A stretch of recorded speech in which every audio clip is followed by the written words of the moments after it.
Hi ಎಲ್ರಿಗೂ ನಮಸ್ಕಾರ. ನೀವು ನೋಡ್ತಿದ್ದೀರಾ MK Tech Kannada YouTube channel.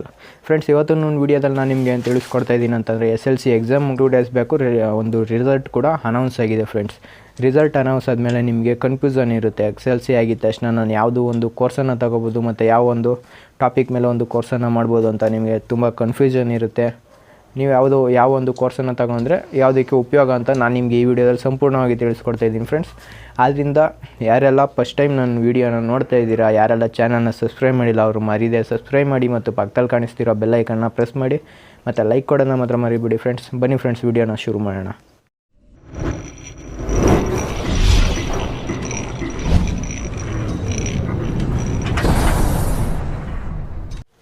Friends, SLC ಆದಮೇಲೆ ನಿಮ್ಮ ಮೊದಲನೇ ಆಯ್ಕೆ ಸೈನ್ಸನ್ನು ತಗೋಬೋದು. ಫ್ರೆಂಡ್ಸ್, ಸೈನ್ಸಿಂದ ನೀವು ಏನೇನು ಪ್ರಯೋಜನ ಇದೆ ಅಂದರೆ ಸೈನ್ಸ್ ತಗೊಳ್ಳೋದ್ರಿಂದ ವಿಜ್ಞಾನ, ಒಂದು ಇಂಜಿನಿಯರಿಂಗು ಮತ್ತು ವೈದ್ಯಕೀಯ ಮತ್ತು ಸಂಶೋಧನೆಯಂತಹ ಅನೇಕ ವೃತ್ತಿ ಆಯ್ಕೆಗಳನ್ನು ನಿಮಗೆ ನೀಡುತ್ತೆ. ಫ್ರೆಂಡ್ಸ್, ಅಂದರೆ ನೀವು ಸೈನ್ಸು ಕಂಪ್ಲೀಟ್ ಮಾಡಿದ ತಕ್ಷಣ ನಿಮಗೆ ವೈದ್ಯಕೀಯ ಸಂಬಂಧಪಟ್ಟ ಒಂದು ವಿಭಾಗದಿಂದ ಆಗಿರ್ಬೋದು ಅಥವಾ ಸಂಶೋಧನೆಯಂತಹ ಮತ್ತು ಅನೇಕ ವೃತ್ತಿಗಳನ್ನ ಕೂಡ ಈ ಒಂದು ಸೈನ್ಸು ನಿಮಗೆ ಒದಗಿಸುತ್ತೆ. ಫ್ರೆಂಡ್ಸ್, ಸೈನ್ಸ್ ಕಂಪ್ಲೀಟ್ ಮಾಡಿದ್ರೆ ಒಳ್ಳೊಳ್ಳೆ ಒಂದು ಆಫರ್ ಬರುತ್ತೆ ನಿಮ್ಮ ನೆಕ್ಸ್ಟು ಕೆಲಸಕ್ಕೋಸ್ಕರ. ಅದಕ್ಕೆ ಸೈನ್ಸನ್ನು ತಗೋಬೋದು. ಮತ್ತು ವಿಜ್ಞಾನ ವಿಭಾಗನ ತೆಗೆದುಕೊಳ್ಳುವ ಪ್ರಮುಖ ಪ್ರಯೋಜನ ಅಂದರೆ ಸೆಕೆಂಡ್ PUC ನಂತರ ನೀವು ವಿಜ್ಞಾನದಿಂದ ಅಂದರೆ ಸೈನ್ಸಿಂದ ಕಾಮರ್ಸ್ಗೆ ಹೋಗ್ಬೋದು ಅಥವಾ ಒಂದು ಕಾಮರ್ಸಿಂದ ಆರ್ಟ್ಸ್ಗೆ ಹೋಗ್ಬೋದು. ಫ್ರೆಂಡ್ಸ್, ಈ ಸೈನ್ಸನ್ನು ತಗೊಳ್ಳೋದ್ರಿಂದ ಈ ಥರ ಒಂದು ಕೂಡ ಮಾಡ್ಕೋಬೋದು. ಮತ್ತು ಸೈನ್ಸಲ್ಲಿ ಏನೇನು ವಿಷಯ ಇರುತ್ತೆ ಅಂತಂದರೆ ಭೌತಶಾಸ್ತ್ರ ಆಗಿರ್ಬೋದು, ರಸಾಯನಶಾಸ್ತ್ರ ಆಗಿರ್ಬೋದು ಮತ್ತು ಗಣಿತ, ಜೀವಶಾಸ್ತ್ರ ಮುಖ್ಯ ವಿಷಯಗಳಿದೆ. ಫ್ರೆಂಡ್ಸ್, ಈ ಸೆಕೆಂಡ್ PUC ನಂತರ ನೀವು ಈ ವಿಷಯಗಳನ್ನ ಹಿನ್ನೆಲೆಯಲ್ಲಿ ಒಂದು ಅನೇಕ ವೃತ್ತಿನ ಈ ಒಂದು ಸೈನ್ಸ್ ವಿಭಾಗ ನಿಮಗೆ ಕೊಡುತ್ತೆ. ಫ್ರೆಂಡ್ಸ್, ನೀವು ಸೈನ್ಸನ್ನು ತಗೊಳ್ಳೋದ್ರಿಂದ ಯಾವ್ಯಾವ ಒಂದು ವರ್ಕು ನಿಮಗೆ ಸಿಗುತ್ತೆ ಅಂದರೆ ಯಾವ್ಯಾವ ಒಂದು ಕೆಲಸ ನಿಮಗೆ ಸಿಗುತ್ತೆ ಅಂತ ಹೇಳೋದಾದರೆ ಸೈನ್ಸ್ ಆದಮೇಲೆ ನೀವು ನೆಕ್ಸ್ಟು ಈ ಒಂದು ಕೋರ್ಸನ್ನು ಕೂಡ ಮಾಡ್ಕೋಬೋದು, ಇಲ್ಲ ಕೆಲಸ ಚೆನ್ನಾಗಿರೋ ಒಂದು ಜಾಬ್ಗಳು ಸಿಗುತ್ತೆ. ಫ್ರೆಂಡ್ಸ್, ಸೈನ್ಸ್ ಆದಮೇಲೆ ನೀವು BTech ಆಗಿರ್ಬೋದು ಅಥವಾ BA ಆಗಿರ್ಬೋದು, ಅಂದರೆ bachelors of pharmacy means bachelor of ಫಾರ್ಮೆಸಿಯನ್ನು ತಗೋಬೋದು. ಮತ್ತು medical lab technology, bachelor of medical lab technology ಒಂದು ಸಿಗುತ್ತೆ. ಫ್ರೆಂಡ್ಸ್, ಮತ್ತು BSc ಹೋಮ್ ಸೈನ್ಸ್ ಅಥವಾ ಫಾರೆನ್ಸಿಕ್ ಸೈನ್ಸ್, ಇದಿಷ್ಟರಲ್ಲಿ ಈ ಒಂದು ವಿಭಾಗದಲ್ಲಿ ನಿಮಗೆ ಒಂದು ವೃತ್ತಿ ಸಿಗುತ್ತೆ, ಅಂದರೆ ಕೆಲಸ ಸಿಗುತ್ತೆ. ಫ್ರೆಂಡ್ಸ್, ಮತ್ತು ನೆಕ್ಸ್ಟು ಎರಡನೇ ಆಯ್ಕೆ ಅಂದರೆ ನಿಮ್ಮದು 10th ಆದಮೇಲೆ ನೆಕ್ಸ್ಟು ಯಾವ ಒಂದು ಕೋರ್ಸನ್ನು ತಗೋಬೋದು ಅಂತ ಎರಡನೇ ಆಯ್ಕೆ ಅಂತಂದರೆ ಕಾಮರ್ಸನ್ನು ತಗೋಬೋದು. ಫ್ರೆಂಡ್ಸ್, ಕಾಮರ್ಸನ್ನು ತಗೊಳ್ಳೋದ್ರಿಂದ ನಿಮಗೆ ಏನೆಲ್ಲ ಉಪಯೋಗ ಅಂತಂದರೆ ಫ್ರೆಂಡ್ಸ್, ನೀವು ಕಾಮರ್ಸನ್ನು ತಗೊಳ್ಳೋದ್ರಿಂದ ಏನೇನು ಉಪಯೋಗ ಅಂತಂದರೆ ಸೈನ್ಸ್ ನಂತರ ಒಂದು ಕಾಮರ್ಸು ಎರಡನೇ ಅತ್ಯಂತ ಜನಪ್ರಿಯ ವೃತ್ತಿ ಆಯ್ಕೆಯಾಗಿದೆ. ಫ್ರೆಂಡ್ಸ್, ಇದನ್ನು ತಗೊಳ್ಳೋದ್ರಿಂದ ತುಂಬ ಉಪಯೋಗ ಆಗಿದೆ. ವ್ಯಾಪಾರ ಮತ್ತು ವ್ಯವಹಾರಕ್ಕೆ ಉತ್ತಮವಾಗಿದೆ. ಕಾಮರ್ಸ್ನ ತಗೊಳ್ಳೋದ್ರಿಂದ ವ್ಯಾಪಾರ ಮತ್ತು ವ್ಯವಹಾರಕ್ಕೆ ತುಂಬ ಉತ್ತಮವಾಗಿರುತ್ತೆ. ಫ್ರೆಂಡ್ಸ್, ಮತ್ತು ನಿಮಗೆ ಸಂಖ್ಯೆಗಳು, ಹಣಕಾಸು ಮತ್ತು ಅರ್ಥಶಾಸ್ತ್ರದಲ್ಲಿ ಆಸಕ್ತಿ ಇದ್ದರೆ ಕಾಮರ್ಸ್ ನಿಮ್ಮ ಆಯ್ಕೆಯಾಗುವುದು ಉತ್ತಮ. ಅಂದರೆ ನಿಮಗೇನಾದ್ರು ಲೆಕ್ಕದಲ್ಲಿ ಅಂದರೆ ಮ್ಯಾಥಮೆಟಿಕ್ಸು ಅದರಲ್ಲೆಲ್ಲ ಇಂಟ್ರೆಸ್ಟ್ ಇದ್ದರೆ ನಿಮಗೆ ಒಂದು ಕಾಮರ್ಸನ್ನು ತಗೋಬೋದು. ಫ್ರೆಂಡ್ಸ್, ಕಾಮರ್ಸನ್ನು ತಗೊಳ್ಳೋದ್ರಿಂದ ತುಂಬ ಉಪಯೋಗ ಆಗುತ್ತೆ. ಫ್ರೆಂಡ್ಸ್, ಮತ್ತು ಚಾರ್ಟೆಡ್ ಅಕೌಂಟ್ ಆಗಿರ್ಬೋದು, ಚಾರ್ಟೆಡ್ ಅಕೌಂಟೆಂಟು ಮತ್ತು MBA ಬ್ಯಾಂಕಿಂಗ್ ವಲಯಗಳಲ್ಲಿ ಹೂಡಿಕೆಯಂತಹ ವ್ಯಾಪಕ ವೈವಿಧ್ಯಮಯ ಕೆರಿಯರ್ ಆಯ್ಕೆಗಳನ್ನು ನೀಡುತ್ತವೆ. ಅಂದರೆ ಇದರಲ್ಲಿ ಈ ಕಾಮರ್ಸನ್ನು ತಗೊಳ್ಳೋದ್ರಿಂದ ನೀವು ನೆಕ್ಸ್ಟು ಜಾಬ್ಗೆ ಒಂದು ಚಾರ್ಟೆಡ್ ಅಕೌಂಟೆಂಟ್ ಮೀನ್ಸ್ CA ಆಗಿರ್ಬೋದು ಅಥವಾ MBA ಬ್ಯಾಂಕಿಂಗ್ ವಲಯಗಳಲ್ಲಿ ಹೂಡಿಕೆಯಂತಹ ಕೆಲಸನ ಮಾಡ್ಬೋದು, ಬ್ಯಾಂಕಲ್ಲಿ ಕೆಲಸ ಮಾಡ್ಬೋದು. ಮತ್ತು ಚಾರ್ಟೆಡ್ ಅಕೌಂಟೆಂಟ್ CA ಆಗಿ ಕೆಲಸ ಮಾಡ್ಬೋದು. ಇದರಲ್ಲೆಲ್ಲ ಒಂದು ಕೆಲಸನ ಮಾಡ್ಕೋಬೋದು. ಫ್ರೆಂಡ್ಸ್, ಮತ್ತು ಅಕೌಂಟೆನ್ಸಿ ಕೂಡ ಒಂದು ಜಾಬನ್ನು ನೀವು ಮಾಡ್ಬೋದು ಈ ಒಂದು ಕಾಮರ್ಸನ್ನು ತಗೊಳ್ಳೋದ್ರಿಂದ. ಮತ್ತು ಹಣಕಾಸು ಮತ್ತು ಅರ್ಥಶಾಸ್ತ್ರದೊಂದಿಗೆ ಒಳ್ಳೆಯ ವೃತ್ತಿಯನ್ನು ರೂಪಿಸಿಕೊಳ್ಳುತ್ತೆ ಇದು ಒಂದು ಕಾಮರ್ಸು. ಇದನ್ನು ತಗೊಂಡ್ರೆ ನಿಮ್ಗೆ ಒಳ್ಳೆಯ ಒಂದು ಕೆಲಸದ್ದು ಅವಕಾಶ ಸಿಗುತ್ತೆ, ಒಂದು ಲೆಕ್ಕಾಚಾರದ ವಲಯದಲ್ಲಿ ಒಂದು ಅವಕಾಶ ಸಿಗುತ್ತೆ. ಮತ್ತು ನೆಕ್ಸ್ಟು ವಾಣಿಜ್ಯ ವಿದ್ಯಾರ್ಥಿಗಳಿಗೆ ವೃತ್ತಿ ಆಯ್ಕೆಗಳು ಅಂತಂದರೆ ನೀವು ಕಾಮರ್ಸ್ ಮಾಡಿದರೆ ಯಾವ ಥರ ಒಂದು ವರ್ಕನ್ನು ನೀವು ಮಾಡ್ಬೋದು, ಯಾವ ಥರ ಒಂದು ಕೆಲಸ ಸಿಗುತ್ತೆ ಅಂತ ಹೇಳ್ತಾ ಇದ್ದೀನಿ. ಚಾರ್ಟೆಡ್ ಅಕೌಂಟೆಂಟ್ ನಾನು ಆವಾಗಲೇ ಹೇಳಿದೆ, ಚಾರ್ಟೆಡ್ ಅಕೌಂಟೆಂಟ್ ಮೀನ್ಸ್ CA ಅದರಲ್ಲೊಂದು ಆ ಒಂದು ಸ್ಟ್ರಕ್ಚರಲ್ಲಿ ನಿಮಗೆ ಒಂದು ಜಾಬ್ ಆಪರ್ಚುನಿಟಿ ಸಿಗುತ್ತೆ. ಫ್ರೆಂಡ್ಸ್, ಮತ್ತು ಬಿಸ್ನೆಸ್ ಮ್ಯಾನೇಜ್ಮೆಂಟು ಅದರಲ್ಲೂ ಕೂಡ ಒಂದು ಆಪರ್ಚುನಿಟಿ ಕೆಲಸಕ್ಕೆ ನಿಮಗೆ ಸಿಗುತ್ತೆ.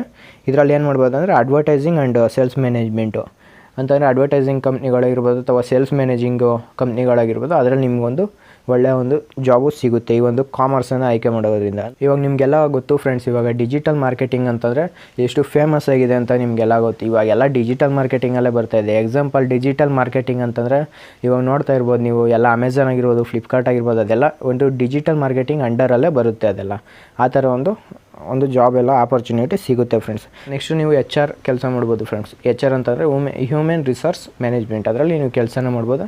ಇದರಲ್ಲೇನು ಅಂತಂದರೆ ಒಂದು ಸಂಸ್ಥೆ ಇರುತ್ತೆ, ಅದಕ್ಕೋಸ್ಕರ ನೀವು ಕೆಲಸ ಮಾಡಬೇಕಾಗುತ್ತೆ. ಒಂದು ಕೆಲಸಗಾರನ ನೇಮಕ ಮಾಡ್ಕೊಳ್ಳೋಕ್ಕೆ ಇಂಟರ್ವ್ಯೂ ಮಾಡೋದಾಗಿರ್ಬೋದು ಅಥವಾ ಒಂದು ಹೆಡ್ಡು ಆಗಿರ್ಬೋದು, ಅದಕ್ಕೆ ನಿಮ್ಮನ್ನು HR ಅಂತ ಕರೀತಾರೆ ಫ್ರೆಂಡ್ಸ್. ಇದನ್ನು ಒಂದು ಮಾಡ್ಬೋದು HR ಕೆಲಸಕ್ಕೆ ಸೇರಿಕೊಂಡ್ರೆ. ನೆಕ್ಸ್ಟು ನೀವು ಆರ್ಟ್ಸನ್ನು ತಗೋಬೋದು ಫ್ರೆಂಡ್ಸ್. ಆರ್ಟ್ಸ್ ಅಥವಾ ಒಂದು ಮಾನವೀಯತೆ ಅಂದರೆ ಆರ್ಟ್ಸ್ ಆರ್ ಹ್ಯೂಮನಿಟೀಸ್ ಅಂತ ಒಂದು ಕೋರ್ಸ್ ಇದೆ, ಅದನ್ನು ತಗೋಬೋದು ನೀವು. ಇದನ್ನು ತಗೊಳ್ಳೋದ್ರಿಂದ ತುಂಬ ಉಪಯೋಗ ಆಗುತ್ತೆ. ಇದರಲ್ಲಿ ಏನಪ್ಪ ಅಂತಂದರೆ ಕಲಾ ವಿಭಾಗ ಅಂದರೆ ಆರ್ಟ್ಸ್ ಸೆಕ್ಷನು ಶೈಕ್ಷಣಿಕ ಸಂಶೋಧನೆಯಲ್ಲಿ ಆಸಕ್ತಿ ಹೊಂದಿರುವವರಾಗಿದೆ ಅಂತಂದರೆ ನಿಮಗೇನಾದ್ರು ಶೈಕ್ಷಣಿಕ ಸಂಶೋಧನೆಯಲ್ಲಿ ಆಸಕ್ತಿ ಇದ್ದರೆ ಈ ಒಂದು ಆರ್ಟ್ಸನ್ನು ನೀವು ತಗೋಬೋದು. ಮತ್ತು ಇತಿಹಾಸ, ರಾಜಕೀಯ ವಿಜ್ಞಾನ, ಭೂಗೋಳವು ಕಲಾ ವಿದ್ಯಾರ್ಥಿಗಳಿಗೆ ಪ್ರಮುಖ ವಿಷಯಗಳಾಗಿವೆ. ಈ ಒಂದು ಆರ್ಟ್ಸಲ್ಲಿ ನಿಮ್ಗೆ ಏನೇನು ಆರ್ಟ್ಸ್ ಅಂಡರಲ್ಲಿ ಏನೇನು ಬರುತ್ತೆ ಅಂತಂದರೆ ಇತಿಹಾಸ ಆಗಿರ್ಬೋದು, ಅಂತಂದರೆ ಹಿಸ್ಟ್ರಿ ಆಗಿರ್ಬೋದು, ಮತ್ತು ರಾಜಕೀಯ ವಿಜ್ಞಾನ ಅಂದರೆ ಪೊಲಿಟಿಕಲ್ ಸೈನ್ಸು, ಮತ್ತು ಭೂಗೋಳವು ಆರ್ಟ್ಸ್ ವಿದ್ಯಾರ್ಥಿಗಳಿಗೆ ಪ್ರಮುಖ ವಿಷಯಗಳಾಗಿರ್ತವೆ.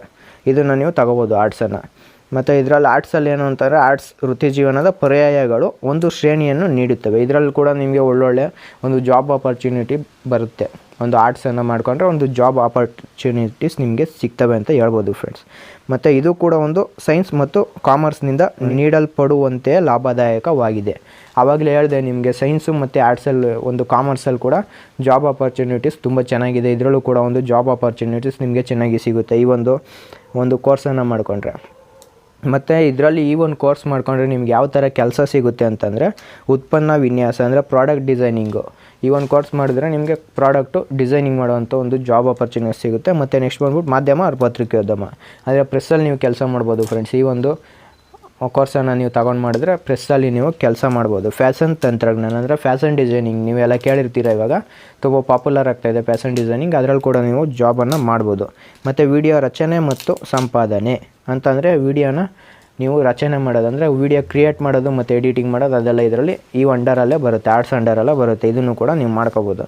ಮತ್ತು ಮಾನವ ಸಂಪನ್ಮೂಲ ತರಬೇತಿ, ಶಾಲಾ ಬೋಧನೆ ಇತ್ಯಾದಿ ಅಂತಂದರೆ ನೀವು ಒಂದು ಟೀಚಿಂಗ್ ಮಾಡುವಂಥ ಒಂದು ಕಲೆ ಇದೆ ಅಂತಂದರೆ ಬೇರೆಯವ್ರಿಗೆ ಸ್ಕೂಲಲ್ಲಿ ಅಥವಾ ಕಾಲೇಜಲ್ಲಿ ಹೋಗ್ಬಿಟ್ಟು ಒಂದು ಟೀಚರಾಗಿ ಕೆಲಸನ ಮಾಡ್ಬೋದು ಈ ಒಂದು ಆರ್ಟ್ಸನ್ನು ಮಾಡಿಕೊಂಡ್ರೆ ಫ್ರೆಂಡ್ಸ್. ಹಾಗೆ ನೋಡೋದಾದರೆ 4ನೇ ಆಯ್ಕೆ ಬಂದ್ಬಿಟ್ಟು ನೀವು ITIನ ಮಾಡ್ಬೋದು ಫ್ರೆಂಡ್ಸ್. ಈ ಒಂದು ITIಯಲ್ಲಿ ಅಂತ ಏನು ಅಂತಂದರೆ ಕೈಗಾರಿಕಾ ತರಬೇತಿ ಸಂಸ್ಥೆ ಅಂತಂದರೆ ನೀವು 10th ಮುಗಿಸಿದ ತಕ್ಷಣ ಈ ಒಂದು ITI ಕೋರ್ಸನ್ನು ನೀವು ಯಾವುದು ಕೋರ್ಸಿಗೆ ತೊಗೋಬೋದು ಫ್ರೆಂಡ್ಸ್. ಯಾವುದಾದ್ರೂ ಎಕ್ಸಾಂಪಲ್ ಇವಾಗ ಫಿಟ್ಟರ್ ಆಗಿರ್ಬೋದು, MMB ಮತ್ತು ಮೆಕ್ಯಾನಿಕಲ್ಸ್ ಏನೇನೋ ತುಂಬ ಕೋರ್ಸ್ಗಳಿದ್ದಾವೆ. ಎಲೆಕ್ಟ್ರಿಷಿಯನ್ ಆಗಿರ್ಬೋದು ಅಥವಾ AC ಆ್ಯಂಡ್ ರೆಫ್ರಿಜಿರೇಷನ್ ರಿಪೇರಿ ಕೋರ್ಸ್ಗಳು ತುಂಬ ಇದ್ದಾವೆ. ನೀವು ಯಾವ್ದು ಬೇಕೋ ಅದನ್ನು ತಗೋಬೋದು ಫ್ರೆಂಡ್ಸ್. ಇದರಲ್ಲೂ ಕೂಡ ಒಂದು ವೃತ್ತಿ ಜೀವನ ಚೆನ್ನಾಗಿರುತ್ತೆ.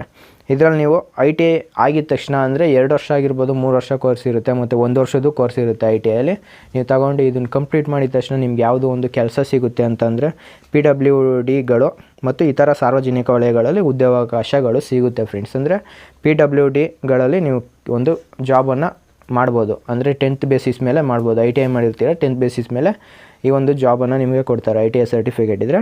ನೆಕ್ಸ್ಟ್ ಬಂದ್ಬಿಟ್ಟು ಖಾಸಗಿ ವಲಯಗಳಲ್ಲಿ ಉದ್ಯೋಗಗಳು ಅಂದರೆ ಪ್ರೈವೇಟ್ ಸೆಕ್ಟರ್ಗಳಲ್ಲಿ ನೀವು ಒಂದು ಕೆಲಸನ ಮಾಡ್ಬೋದು. ಈ ಒಂದು ವೃತ್ತಿಪರ ಕೆಲಸ ಇರುತ್ತೆ. ಪ್ರೈವೇಟ್ ಸೆಕ್ಟರಲ್ಲಿ ನೀವು ಈ ಒಂದು ಕೆಲಸಗಳನ್ನ ಮಾಡ್ಬೋದು. ನೀವು ಯಾವ ಕೋರ್ಸ್ ತಗೊಂಡಿರ್ತೀರ ಆ ಒಂದು ಬೇಸ್ ಮೇಲೆ ನಿಮಗೆ ಒಂದು ಜಾಬನ್ನು ಕೊಡ್ತಾರೆ, ಮಾಡ್ಬೋದು. ಮತ್ತು ಸ್ವಯಂ ಉದ್ಯೋಗಿ ಅಂತಂದರೆ ನೀವೇ ಒಂದು ಜಾಬನ್ನು ಕ್ರಿಯೇಟ್ ಮಾಡ್ಕೊಂಡು ಕೆಲಸ ಮಾಡೋದು ಅಂತಂದರೆ ನಾನು ಹೇಳಿದೆ ITIಯಲ್ಲಿ ನಿಮಗೆ MME ಅಂದರೆ ಮೋಟಾರ್ ವೆಹಿಕಲ್ ಅಂತ, ಅದರಲ್ಲೂ ಕೂಡ ಒಂದು ಜಾಬ್ ಇದ್ದಾವೆ. ನೀವೇ ಒಂದು ಸ್ವಂತ ಉದ್ಯೋಗವನ್ನು ಮಾಡ್ಬೋದು, ಕೆಲಸಗಾರರನ್ನ ಹಾಕ್ಕೊಂಡು ಒಂದು ಉದ್ಯೋಗನ ಮಾಡ್ಬೋದು ಫ್ರೆಂಡ್ಸ್. ಮತ್ತು ನೆಕ್ಸ್ಟ್ ಬಂದ್ಬಿಟ್ಟು ವಿದೇಶಗಳಲ್ಲಿ ಉದ್ಯೋಗ ಅಂದರೆ ಬೇರೆ ದೇಶದಲ್ಲೂ ಕೂಡ ಉದ್ಯೋಗ ಸಿಗುತ್ತೆ. ನೀವು ITIನ ಮಾಡಿಕೊಂಡ್ರೆ ಬೇರೆ ಒಂದು ದೇಶಗಳಲ್ಲಿ ಒಂದು ಚೆನ್ನಾಗಿರೋ ಒಂದು ಕೆಲಸ ಸಿಗುತ್ತೆ ಅಂತ ಹೇಳ್ಬೋದು ಫ್ರೆಂಡ್ಸ್. ಮತ್ತು ನೆಕ್ಸ್ಟು ಕೋರ್ಸ್ ಬಂದ್ಬಿಟ್ಟು ಫ್ರೆಂಡ್ಸ್ ಇದು ಪಾಲಿಟೆಕ್ನಿಕ್ ಕೋರ್ಸ್ ಅಂತ. ಇದು ಕೂಡ ನೀವು ಆವಾಗಲೇ ಹೇಳಿದ್ನಲ್ಲ ನಿಮಗೆ ITI ಕೋರ್ಸ್ ಥರ, ಇದು ಕೂಡ ನೀವು 10th ಆಗಿದ ತಕ್ಷಣ ಸೇರ್ಕೋಬೋದು ಫ್ರೆಂಡ್ಸ್. ಈ ಒಂದು ಕೋರ್ಸಲ್ಲಿ ನಿಮಗೆ ಮೆಕ್ಯಾನಿಕಲ್ ಆಗಿರ್ಬೋದು, ಸಿವಿಲು ಮತ್ತು ಕೆಮಿಕಲ್ಲು, ಕಂಪ್ಯೂಟರ್, ಆಟೋಮೊಬೈಲ್ ಮುಂತಾದ ಪಾಲಿಟೆಕ್ನಿಕ್ ಕೋರ್ಸ್ಗಳಿಗೆ ಹೋಗ್ಬೋದು ಫ್ರೆಂಡ್ಸ್. ಇದರಲ್ಲಿ ಕೋರ್ಸ್ ಎಷ್ಟು ಅವಧಿ ಇರುತ್ತೆ ಅಂತಂದರೆ 3 ವರ್ಷ ಮತ್ತು 2 ವರ್ಷ, 1 ವರ್ಷ ಡಿಪ್ಲೊಮಾ ಕೋರ್ಸನ್ನು ಈ ಒಂದು ಪಾಲಿಟೆಕ್ನಿಕ್ಕು ಹೊಂದಿರುತ್ತೆ ಫ್ರೆಂಡ್ಸ್. ಇದನ್ನು ಕೂಡ ನೀವು ಮಾಡಿಕೊಂಡು 10ನೇ ತರಗತಿ ನಂತರ ಈ ಒಂದು ಕೋರ್ಸ್ಗೆ ನೀವು ಜಾಯ್ನ್ ಆಗ್ಬೋದು. ITIಗಾರು ಜಾಯ್ನ್ ಆಗ್ಬೋದು, ಇಲ್ಲ ಅಂತಾರೆ ಪಾಲಿಟೆಕ್ನಿಕ್ಕಾರು ಜಾಯ್ನ್ ಆಗ್ಬೋದು ಫ್ರೆಂಡ್ಸ್. ಪಾಲಿಟೆಕ್ನಿಕ್ ಅಂದರೆ ಡಿಪ್ಲೊಮಾ ಕೋರ್ಸ್ ಥರ. ಮತ್ತು ಈ ಒಂದು ಪಾಲಿಟೆಕ್ನಿಕ್ ಕೋರ್ಸನ್ನು ನೀವು ಮಾಡಿಕೊಂಡ್ರೆ ಯಾವ ಒಂದು ಕೆಲಸಕ್ಕೆ ಹೋಗ್ಬೋದು ಅಂತಂದರೆ ಸೇಮ್ ಆವಾಗಲೇ ಹೇಳಿದ್ನಲ್ಲ ನಿಮಗೆ ITIಯಲ್ಲಿ ಯಾವೊಂದು ಕೆಲಸಕ್ಕೆ ಹೋಗ್ಬೋದು ಅಂತ, ಅದೇ ಕೆಲಸಗಳು ಫ್ರೆಂಡ್ಸ್. ಅಂತಂದರೆ ಪ್ರೈವೇಟ್ ಸೆಕ್ಟರಲ್ಲಿ ಒಂದು ಕೆಲಸ ಮಾಡ್ಬೋದು, ಗೌರ್ಮೆಂಟ್ ಸೆಕ್ಟರಲ್ಲಿ ಕೂಡ ಕೆಲಸ ಸಿಗುತ್ತೆ. ಮತ್ತು ಉನ್ನತ ಅಧ್ಯಯನ ಇದಾದಮೇಲೆ ಮುಂದೆ ನೀವು ಓದ್ತೀನಂದ್ರೂ ಕೂಡ ಓದ್ಬೋದು. ಮತ್ತು ಸ್ವಯಂ ಉದ್ಯೋಗಿ, ನೀವೇ ಕೆಲಸವನ್ನು ಕ್ರಿಯೇಟ್ ಮಾಡ್ಕೊಳ್ಳೋದು. ನೆಕ್ಸ್ಟ್ ಬಂದ್ಬಿಟ್ಟು ಸ್ವಂತ ವ್ಯವಹಾರ, ಸೇಮ್ ಇದೇ ಬರುತ್ತೆ. ITIಯಲ್ಲಿ ಏನು ಹೇಳಿದೆ ಅದೇ ಥರ ಈ ಒಂದು ಕೆಲಸ ಬರುತ್ತೆ ಫ್ರೆಂಡ್ಸ್. ಈಗ ನೋಡಿದ್ರಲ್ಲ ಫ್ರೆಂಡ್ಸ್, ಈ ಒಂದು ಕೋರ್ಸ್ಗಳು ನಿಮಗೆ ಕೋರ್ಸ್ಗಳು ಹೇಳಿದ್ದೀನಿ. ಈ ಒಂದು ಕೋರ್ಸ್ಗಳನ್ನ ನೀವು ತಗೋಬೋದು. ಅಂದರೆ ಇವಾಗ 10th ಕಂಪ್ಲೀಟ್ ಆಗಿದ ತಕ್ಷಣ ನಿಮ್ಮ ಜವಾಬ್ದಾರಿ ಆಗಿರುತ್ತೆ. ಯಾವ ಕೋರ್ಸ್ನ ನಾನು ತಗೋಬೇಕು ಅನ್ನೋದು ನಿಮ್ಮ ಜವಾಬ್ದಾರಿ ಆಗಿರುತ್ತೆ. ಕೋರ್ಸ್ನ ತೊಗೊಂಡ್ರೆ ಮುಂದೆ ಯಾವ ಥರ ಒಂದು ಉದ್ಯೋಗಕ್ಕೆ ಹೋಗ್ಬೋದು ಅಂತ ನಾನು ನಿಮಗೆ ಎಕ್ಸ್ಪ್ಲೇನ್ ಮಾಡಿದ್ದೀನಿ. ಮತ್ತು ಈ ವಿಡಿಯೋದಲ್ಲಿ ನಿಮಗೆ ತಿಳಿದಿದ್ರೆ ಎಲ್ಲ ನಾನು ತಿಳಿಸ್ಕೊಟ್ಟಿದ್ದೀನಿ ಅಂತ ತಿಳ್ಕೊಂಡಿದ್ದೀನಿ. ನಿಮ್ಗೆ ಅರ್ಥ ಆಗಿದರೆ ಒಂದು ಲೈಕ್ನ ಮಾಡಿರ್ಬೋದು. ಮತ್ತು ನಿಮ್ಗೇನಾದ್ರು ಡೌಟ್ಸ್ ಇದ್ದರೆ ಕೆಳಗಡೆ ಕಾಮೆಂಟ್ ಸೆಕ್ಷನ್ ಇದೆ, ಕಾಮೆಂಟನ್ನು ಮಾಡ್ಬೋದು ಫ್ರೆಂಡ್ಸ್. ಈ ವಿಡಿಯೋ ನಿಮ್ಗೆ ಇಷ್ಟ ಆದರೆ ಒಂದೇ ಒಂದು ಲೈಕ್ ಮಾಡಿ ಮತ್ತು ನಿಮ್ಮ ಫ್ರೆಂಡ್ಸು ಮತ್ತು ಫ್ಯಾಮಿಲಿ ಜೊತೆ ಶೇರ್ ಮಾಡಿ ಅಂತ ಕೇಳ್ಕೊತಾ ಇದ್ದೀನಿ ಫ್ರೆಂಡ್ಸ್. ನೆಕ್ಸ್ಟ್ ವೀಡಿಯೋದಲ್ಲಿ ಇನ್ನೂ ಒಂದು ಚೆನ್ನಾಗಿರೋ ಅಪ್ಡೇಟ್ ಜೊತೆ ಬರ್ತೀನಿ. ಹಾಗೆ ವೀಡಿಯೋಸ್ ಕೂಡ ಸ್ವಲ್ಪ ಇವಾಗ ಕಮ್ಮಿ ಆಗಿದೆ ಫ್ರೆಂಡ್ಸ್. ವೀಡಿಯೋ ಹಾಕೋದು ನಾನು ಡೈಲಿ ವೀಡಿಯೋ ಹಾಕೋಕ್ಕಾಗ್ತಿಲ್ಲ, ಯಾಕಂದ್ರೆ ಸ್ವಲ್ಪ ಬ್ಯುಸಿ ಇದ್ದೀನಿ.